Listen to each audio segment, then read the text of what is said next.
By the end of this video, you will know everything about my experience with the new Tecline Power Jet fins.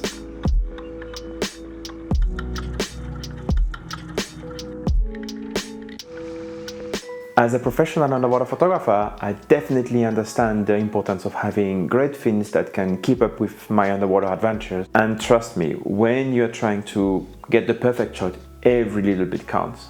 The first time I put those fins on were during my Global Underwater Explorer fundamental class, and they were a game changer. These Tecline fins made an almost immediate positive impact over my buoyancy and my position in water. Long story short, Tecline asked me if I wanted to do a long-term review of the fins, and I've been using them for the past 6 months. As you can see, I've already been using them a lot. I've been to quite a lot of different environments, such as lakes, river streams, and ocean dive, and I have to say they have become my go-to fins for all my dry suit diving. They are actually quite close to the jet fins, but with enough of a twist that makes them really different and actually bring something interesting to the technical fins, where everybody is kind of copying each other.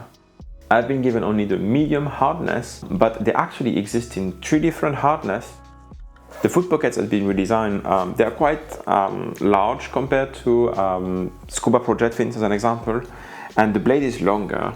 That gives you way more control and way more trust, but this comes to the expense of course, a heavier fins and also your legs. Now you might ask yourself, was everything perfect? There is one little thing. Unfortunately, taking a plane with those is gonna be a bit of a challenge.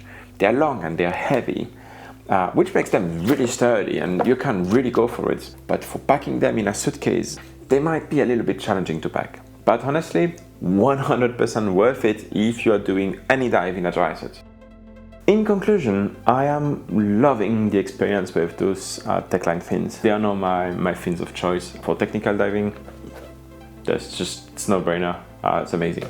But now, if you want to learn how you can use those amazing fins to take better pictures, click on that video. You're gonna find more.